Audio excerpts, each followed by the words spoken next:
اعوذ باللہ من الشیطان الرجیم، بسم اللہ الرحمن الرحیم۔ کل ہم نے چیپٹر نمبر 29 جو ہے یہ آغاز کیا تھا، نظر کا قانون۔ اور نظر کا قانون یہ پڑھتے ہوئے جب ہم اس جملے پہ پہنچے کہ کائنات تخلیق کرنے کے بعد اللہ تعالیٰ خود کائنات کے سامنے آ گئے اور فرمایا مجھے پہچانو، میں تمہارا رب ہوں۔ فرمایا مجھے پہچانو، میں تمہارا رب ہوں۔ مفہوم یہ ہے کہ اللہ نے اپنے دیکھنے کو دیکھا اور کائنات نے اللہ کے دیکھنے کو دیکھا۔ اس جملے پہ کل ہماری ریڈنگ یہ ہے اصل میں نظر کا قانون، کہ جب بھی ہم کسی چیز کو دیکھتے ہیں اس چیز کی اپنی فہم ہمارے اندر منتقل ہو کر ہماری فہم میں شامل ہو کر اپنا تعارف کراتی ہے۔ کیا عرض کیا؟ قانون کیا ہے کہ جب بھی ہم کسی چیز کو دیکھتے ہیں تو اس چیز کی اپنی فہم ہماری فہم کی گرفت میں آتی ہے۔ آپ نے اس کا جو اس چیپٹر کا پہلا وہ لفظ ہے، جملہ ہے کہ کائنات نگاہ یا نظر ہے۔ ان دو جملوں کو، پہلا جملہ کیا ہے؟ کائنات نگاہ یا نظر ہے، اور دوسرا کیا ہے کہ اللہ نے اپنے دیکھنے کو دیکھا اور کائنات نے پھر اللہ کے دیکھنے کو دیکھا۔ یعنی کائنات نے جس طرح سے کائنات کو اللہ نے دیکھا اس کو دیکھنے میں مصروف ہے کائنات۔ اب کائنات کیا ہے؟ نگاہ یا نظر۔ اب ذرا غور کریں اس کو، اور پھر اس کے وہ جو چار عباد بتائے گئے، تو آج کا جو ذیلی عنوان ہے اس کا نام ہے علم الاسماء۔ یہاں سے ہم آگے پڑھتے ہیں، پیج نمبر ہے 249۔ اب یہ علم الاسماء کے حوالے سے نظر کا قانون ذہن میں رکھیں اور علم الاسماء کے بارے میں سنیں ذرا۔ کائنات کی ساخت اور ساخت میں مختلف مقداریں اور ان مقداروں سے ترتیب پا کر مختلف نوعیں، اور ہر نوع میں مخصوص خد و خال، مخصوص صفات، پھر صفاتی اشتراک، ہر نوع کے الگ الگ افراد اور افراد کا دوسری نوع کے افراد سے باہمی رشتہ۔ کتنی باتیں گنوا دیں کہ کائنات کی ساخت کیا ہے، پھر ساخت میں مختلف مقداریں کیا ہیں، پھر ان مقداروں سے ترتیب پا کر مختلف نوعیں بنتی ہیں، پھر ہر نوع میں انہی مقداروں کی وجہ سے مخصوص خد و خال پیدا ہوتے ہیں اور مخصوص صفات بھر دی جاتی ہیں یا وہ اس کی حامل ہوتی ہیں، پھر ساتھ میں صفاتی اشتراک بھی رکھتی ہیں تمام نوعیں، پھر ہر نوع کے افراد بھی الگ الگ ہیں۔ ایک طرف اشتراک ہے اور ایک طرف وہ الگ الگ ہیں، پھر ہر نوع کے افراد جو ہیں وہ آپس میں الگ الگ ہیں، ہر فرد الگ ہے دوسرے سے، اس درجے الگ ہے کہ کسی دو بندوں کی انگلیوں کے اوپر جو نشانات ہیں وہ ایک جیسے نہیں ہیں، جس کو فنگر پرنٹس کہتے ہیں۔ اور پھر افراد کا دوسرے نوع کے افراد سے باہمی رشتہ۔ اب ہر نوع کا ایک فرد جو ہے دیگر انواع سے بھی ایک تعلق رکھتا ہے۔ اب ہوا سے بھی، اب ہم ہوا سے سانس لے رہے ہیں، اس کا مطلب ہم ہوا کو جانتے ہیں، ہوا ہمیں جانتی ہے۔ اسی طرح ہم پانی پیتے ہیں تو پانی بھی ایک نوع ہے۔ جب ہم پانی پی رہے ہیں تو پانی بھی ہمیں جانتا ہے، ہم پانی کو جانتے ہیں۔ وَلَا حاصل قیاس، روشنی ہے، سورج ہے، چاند ہے، تارے ہیں، پھر ان کے اندر بسنے والی مخلوقات ہیں، یہ سب آپس میں ایک دوسرے سے رشتہ رکھتے ہیں. اب آپ کہیں گے جی کسی پودے سے میرا کیا رشتہ؟ بھئی پودا آپ کے لیے آکسیجن بنانے کی فیکٹری ہے. ہر پودا بیسیکلی دو کام کر رہا ہے. ایک وہ آکسیجن بنا رہا ہے، اور وہ کیسے بنا رہا ہے؟ وہ کاربن ڈائی آکسائڈ، روشنی اور پانی کی مدد سے ان کو ملا کر ایک تو آکسیجن ریلیز کر رہا ہے اور دوسرے نشاستہ بنا رہا ہے، تاکہ آپ اور ہماری دنیا کے جانور جو ہیں، جاندار جو ہیں، وہ اس سے مستفید ہو سکیں. تو اس رشتے کو سامنے رکھتے ہوئے ہر ذی عقل اور ذی فہم آدمی کو اس طرف متوجہ کرتا ہے کہ ساری کائنات ایک کنبہ ہے.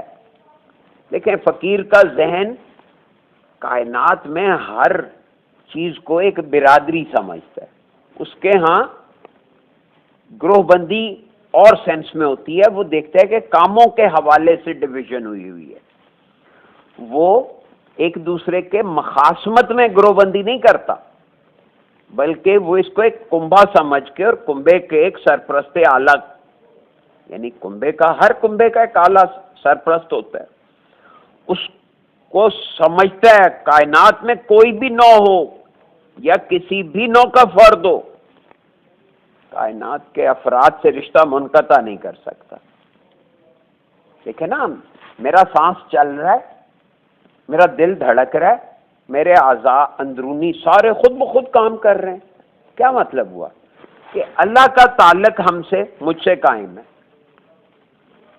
اب اسی نقطے کو سمجھنا ہے کہ اسی طرح جب دوسروں کے دل چل رہے ہیں، ان کی سانس چل رہی ہے، ان کے اندر ایک زندگی حرکت کر رہی ہے، تو ظاہر ہے کہ وہ کہیں نقطہ اشتراک ہے، کہیں سے سب کو زندگی مل رہی ہے.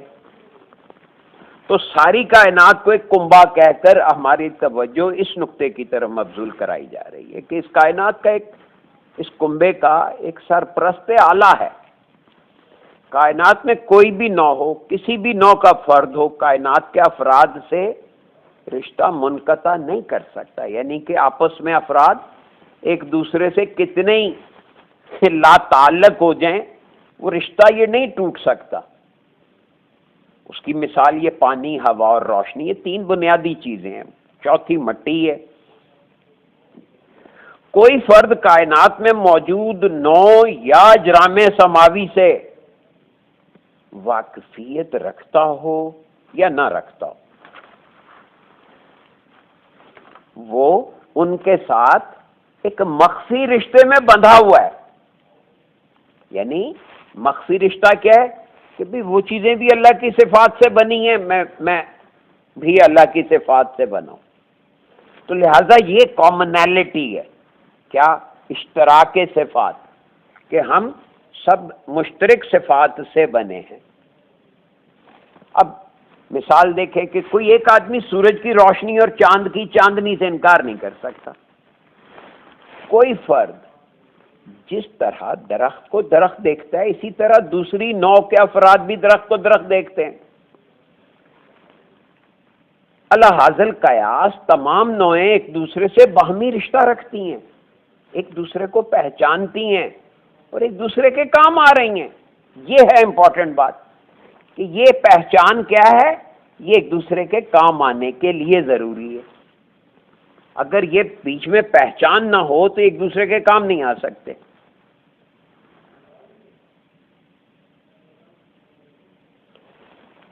جس طرح مخلوق کا ہر فرد یہ جانتا ہے کہ ہوا کے بغیر زندگی ممکن نہیں ہے، اسی طرح ہوا بھی یہ شعور رکھتی ہے کہ پانی کے ننھے ننھے ذرات اپنے دوش پر اٹھا کر ایک جگہ سے دوسری جگہ منتقل کرنا میری ڈیوٹی ہے. یہ دیکھیں ذرا، ہوا کی ایک ڈیوٹی بتا دی کہ یہ بادلوں کو لے کر ایک جگہ سے دوسری جگہ لے جانا. اب اگر ہوا پانی کے ذرات کو نہ پہچانے، پانی کے ذرات ہوا کے دوش پہ سفر نہیں کر سکیں گے، اور اگر یہ کام نہیں ہوگا تو پانی کا سائیکل ٹوٹ جائے گا. تو جس طرح انسان پانی پی کر پیاس بجھاتے ہیں، اسی طرح ہوا کو بھی یہ شعور حاصل ہے کہ وہ پانی کے بخارات اور پانی کے ذرات کو اٹھا کر ان مقامات تک لے جاتی ہے جہاں سے ندی نالے اور دریا بنتے ہیں، لیکن پانی کو، ہوا کو، درختوں کو یہ شعور نہیں ہے کہ شعور کا علم کیا ہے، یعنی یہ شعور ہی نہیں ہے کہ یہ شعور کا علم کیا ہے۔ ان چیزوں کو یہ شعور نہیں ہے کہ اس شعوری علم، یہ شعور کے بارے میں جو علوم ہے ان کو بھی وہ جانتے ہوں، یہ صرف انسان کو ہے، اور یہ علم اللہ نے صرف انسان کو ودیت کی ہے۔ اللہ تعالیٰ فرماتے ہیں ہم نے آدم کے پتلے میں اپنی روح پھونک دی۔ یہ روح پھونکنا ہی وہ علم ہے جو کائنات میں مشترک رشتہ ہے۔ یہ روح پھونکنے کا جو علم ہے یہ بھی کائنات میں ایک مشترک رشتہ ہے کہ کائنات کو بھی پتہ ہے کہ آپ کے اندر کوئی خاصیتیں، کچھ صلاحیتیں ایکسٹرا ڈال دی گئی ہیں۔ اللہ تعالیٰ فرماتے ہیں چھوٹی سے چھوٹی، بڑی سے بڑی بات ہم نے وضاحت کے ساتھ بیان کر دی ہے۔ ہر بات قرآن پاک میں وضاحت کے ساتھ موجود ہے، ہر بات قرآن پاک میں وضاحت کے ساتھ موجود ہے۔ اب یہ جملہ ہمیں بچپن سے لے کر اب تک فیڈ کیا جا رہا ہے، کہا جا رہا ہے، قرآن کی اپنی آیات میں بیان ہوا ہے، لیکن ہو کیا رہا ہے کہ ہم اسی بات کو ظاہر ہے اگر تسلیم کر لیں تو اس کی وضاحت وہاں قرآنی الفاظ میں تلاش کریں، لیکن ہمیں ایسا خدشہ دیا گیا، ہمارے شعور کو ایسا باندھ دیا گیا ہے کہ ہم طبیعیات کے ذریعے قرآن کو سمجھنا چاہتے ہیں، ہم سائیکالوجی کے فارمولوں کے مطابق قرآن کو سمجھنا چاہتے ہیں، ہم مختلف پیمانوں سے قرآن کو ناپنا چاہتے ہیں۔ نہیں، قرآن خود سب سے بڑا پیمانہ ہے، ہمیں وہ پیمانہ سمجھنا چاہیے۔ ان علوم کی تدوین تین طرح ہوئی ہے، یعنی قرآن کے جو علوم ہیں، قرآن کے اندر جو علوم ہیں ان کی بات ہو رہی ہے کہ ان کی تدوین یعنی ان کو مدون کیا گیا ہے، ان کو ارینج کیا گیا ہے، ان کو آرگنائز کیا گیا ہے اس طرح سے کہ اس کے تین درجے بنا دیے۔ ایک کا نام ہے علم حضوری، دوسرے کا نام ہے علم حصولی، اور تیسرے کا نام ہے علم تدلی۔ یہ قرآن کے اندر جو علوم ہیں ان کی تدوین اس طرح سے ہوئی ہے، یہ تین درجے ہیں۔ ہر ذی شعور جس کو کائنات میں کوئی بھی حیثیت حاصل ہے جانتا ہے کہ وہ کائنات کا ایک فرد ہے۔ ہر ذی فہم جو کائنات کا محل وقوع جاننا چاہتا ہے لازماً یہ سوچتا ہے کہ کائنات کے سطح پر رواں دواں ہے، یعنی اگر ہم یہ جاننا چاہتے ہیں کہ کائنات ہے کہاں، یہ کہاں کھڑی ہے، میں کہاں کھڑا ہوں، اگر آپ زمین پہ کھڑے ہیں تو زمین کہاں ہے، جی وہ نظام شمسی میں تو نظام شمسی کہاں ہے، وہ جی گیلیکسی میں تو گیلیکسی کہاں ہے، وہ جی کائنات میں، کاسموس میں۔ سبحان اللہ، واٹ اے ڈیفینیشن! تو پوچھا تو یہی تھا نا کہ کائنات کہاں ہے، کس سطح پر رواں دواں ہے۔ بس یہاں آ کے آپ کے سائنس کا ذہن کیا کہتے ہیں بند ہو جاتا ہے۔ اللہ تعالیٰ فرماتے ہیں میں علیم ہوں، یعنی علم کا سورس اور منبع اللہ ہے۔ ایک لفظ علم سے عالم ہے اور ایک لفظ علیم ہے، ان دونوں کا بظاہر مطلب ہے علم جاننے والا۔ عالم کا مطلب بھی علم رکھنے والا ہے، عالم الغیب و شہادہ اللہ نے اپنے لیے کہا، لیکن میں علیم ہوں۔ علیم کا کیا مطلب ہے؟ علیم کہتے ہیں وہ جو علم کو استعمال بھی کرے، صرف علم رکھتا نہ ہو، اس کو برتتا بھی ہو۔ عالم صرف جاننے والے کو کہیں گے، لیکن علیم وہ بندہ جو علم کو برتتا بھی ہو۔ اور اللہ نے یہ لفظ اپنے لیے استعمال کیا اللہ کے صفات میں سے اور اللہ کے اسماء الہیہ میں سے۔ میں علیم ہوں یعنی اللہ کا سورس اور منبع یعنی سورس اور منبع اللہ ہے۔ علم کا جو بھی حصہ منتقل ہوا انسانوں کو، کائنات کو علم کا جتنا بھی حصہ، جیسا بھی حصہ ٹرانسفر کیا گیا ہے وہ کیا ہے؟ اس کا سورس اللہ تعالیٰ خود ہے۔ اللہ تعالیٰ فرماتے ہیں کہ میں خبیر ہوں، جس ذی شعور کو بھی اطلاع کی معنویت معلوم ہے۔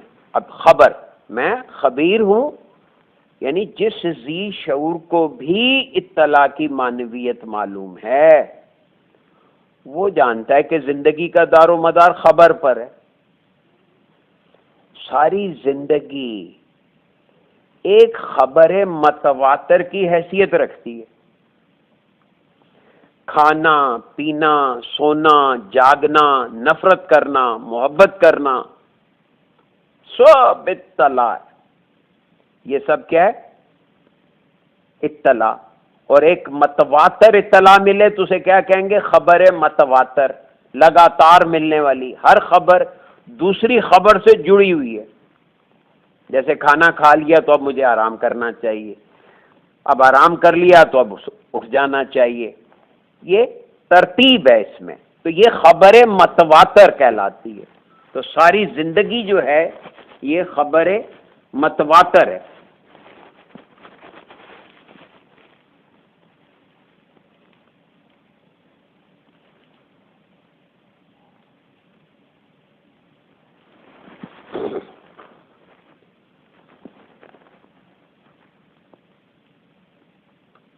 یہ کھانا، پینا، سونا، جاگنا، نفرت کرنا، محبت کرنا، یہ سب اطلاع اور انسان کے ذہن میں وارد ہو رہی ہیں۔ تو گویا یہ اطلاعات کہاں وارد ہو رہی ہیں؟ دماغ میں وارد ہو رہی ہیں۔ اور اطلاع کہاں سے آ رہی ہے؟ اس اطلاع کا سورس اللہ تعالیٰ ہے جو خبیر ہے۔ خبیر کا مطلب خبر دینے والا، وہی تو اطلاعات فراہم کر رہا ہے۔ انسان اور کائنات کے دوسرے افراد میں دیکھنے کا عمل جاری ہے۔ یہ بات نظر کے قانون میں بات ہوئی کہ کائنات ہے ہی دیکھنا، نظر، نگاہ۔ تو انسان اور افراد، کائنات کے دیگر افراد میں کیا آپس میں تبادلہ جو کچھ بھی ہے وہ نظر سے، دیکھنے کا عمل جاری ہے۔ تواتر کے ساتھ دیکھنے کا عمل، یہ جو آپس میں نظر بازی ہو رہی ہے افراد کائنات کے درمیان، وہ اس طرف متوجہ کرتا ہے کہ نگاہ کیا ہے، نگاہ کہاں سے آ رہی ہے اور نگاہ کا سورس کیا ہے۔ یعنی یہ جو ہم ایک دوسرے کو دیکھ رہے ہیں، یہ نظر بھی تو کسی کی عطا ہے نا۔ چلیں آپ اسے سادہ لفظوں میں یوں سمجھیں تو دیکھنے کا عمل اس طرف متوجہ کرتا ہے کہ نگاہ کیا ہے، نگاہ کہاں سے آ رہی ہے اور اس کا سورس کیا ہے۔ اب اللہ تعالیٰ فرماتے ہیں میں بصیر ہوں۔ اب دوسری صفت آ گئی، ٹھیک ہے جی، میں بصیر ہوں یعنی بصارت رکھتا ہوں اور میں دوسروں کو بصارت فراہم کرتا ہوں۔ یہ بصیر کا مفہوم ہو گیا۔ یعنی کائنات کے افراد میں جو نگاہ کام کر رہی ہے اس کا سورس اللہ ہے۔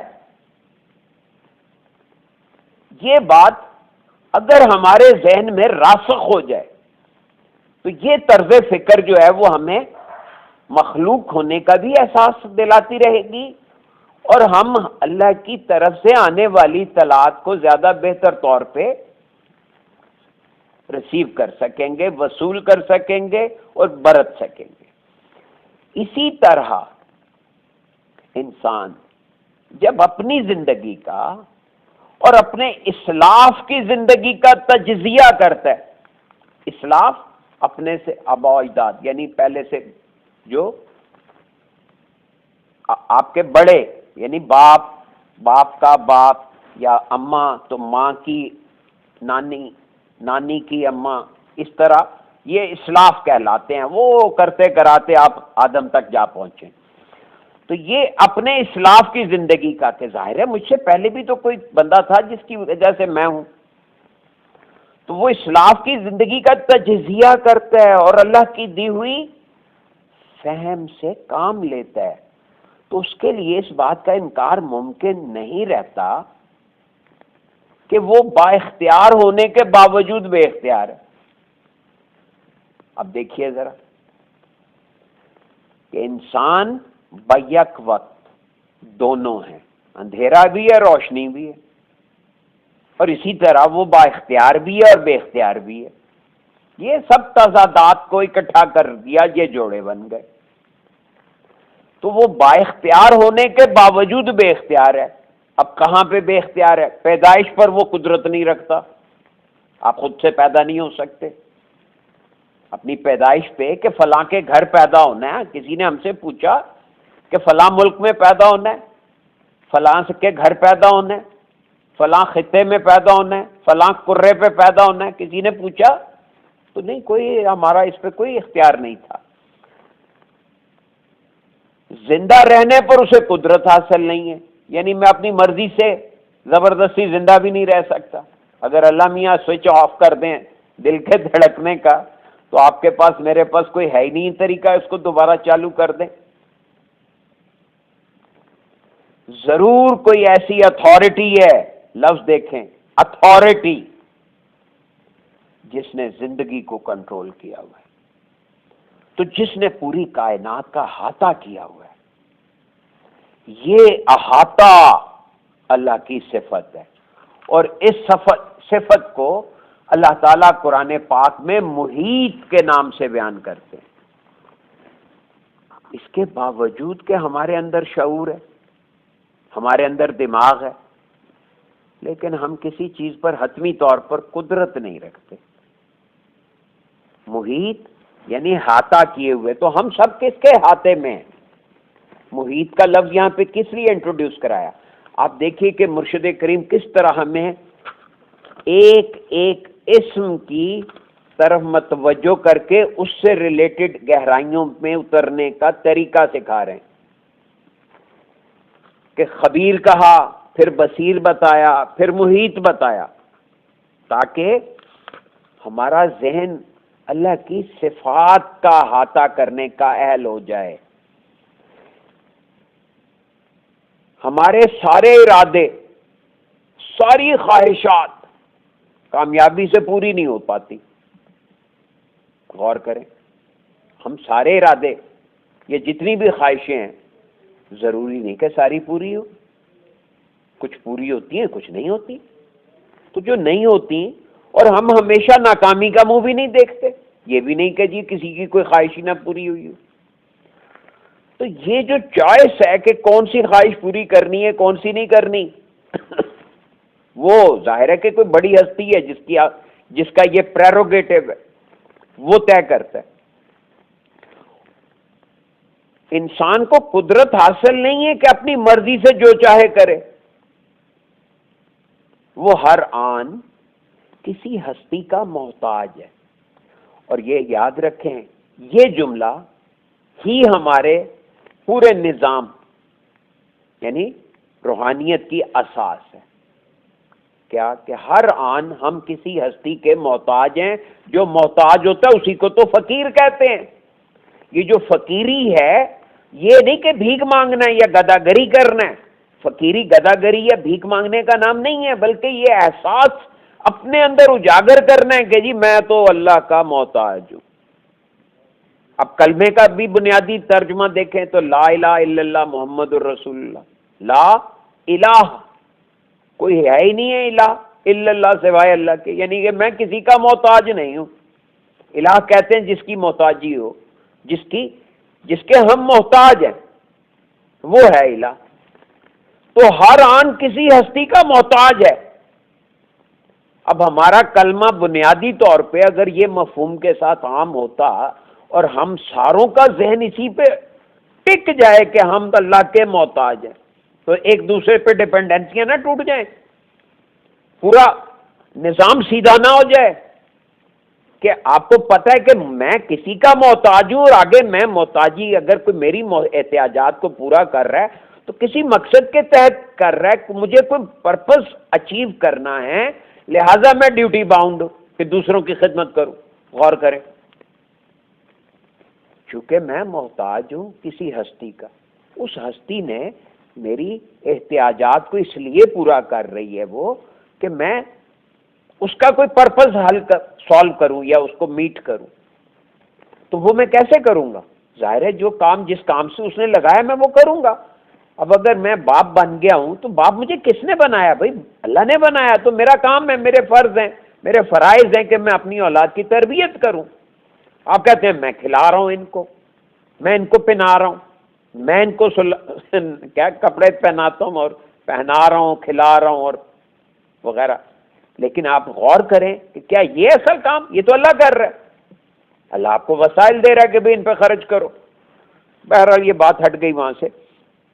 تو عرض یہ کہ ہر آن ہم کسی ہستی کے محتاج ہیں۔ اللہ کی اسی صفت کو قدیر کے نام سے بیان کیا گیا۔ اب قدیر قدرت رکھنے والا، قادر ہونا، اب یہ قادر اور قدیر میں بھی وہی قدرت کی وہی مثال ہے جو علم میں عالم اور علیم کی ہے۔ تو اللہ تعالیٰ نے کائنات کو روشنی بخشی ہے، اس روشنی کا تذکرہ نور کے نام سے کیا گیا۔ اللہ تعالیٰ فرماتے ہیں میں آسمان اور زمین کا نور ہوں۔ مفہوم یہ ہے کہ کائنات اور کائنات کا محل وقوع، اب یہ سن لیجئے محل وقوع کیا ہے؟ محل وقوع صرف اور صرف اللہ کا علم ہے، اور یہی وہ علم ہے جو اللہ نے انسان کے علاوہ کسی کو نہیں سکھایا۔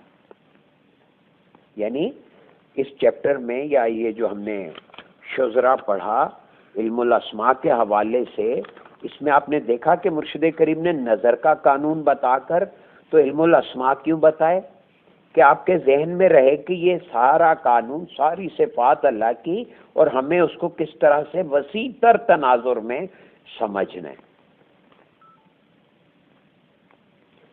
جب پوری کائنات کا محل وقوع اللہ کا علم ہے، اور علم کہاں ہوتا ہے؟ اللہ کے ذہن میں۔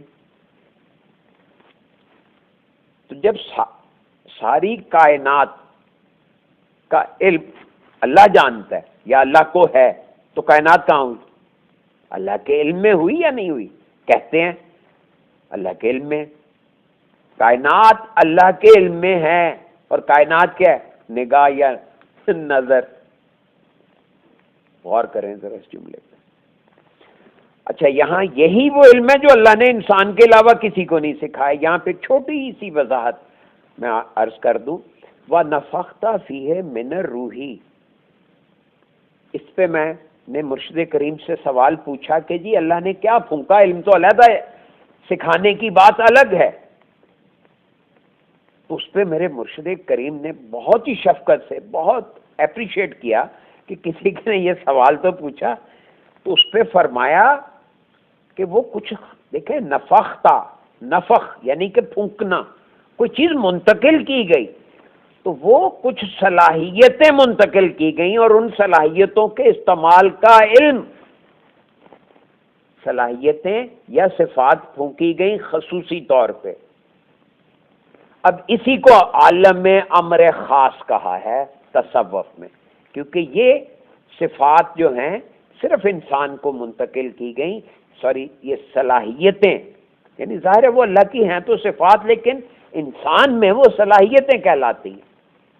تو اللہ نے وہ صلاحیتیں جو منتقل کی، ان کے استعمال کا علم، یعنی علم الاسماء، اور علم الاسماء چونکہ صفات کو ڈیل کرتا ہے، وہ آپ کو دکھایا کس طرح سے کہ خبیر، بصیر، محیط اور قدیر، یہ چار لفظوں کا حضور مرشد کریم نے جو جملے اس میں بیان کیے، جس انداز میں بیان کیے، اس سے آپ اسے ایک ایک نام پہ غور کریں گے تو ذہن انشاءاللہ بہت کھلے گا۔ میرا خیال ہے یہاں تک کافی ہے۔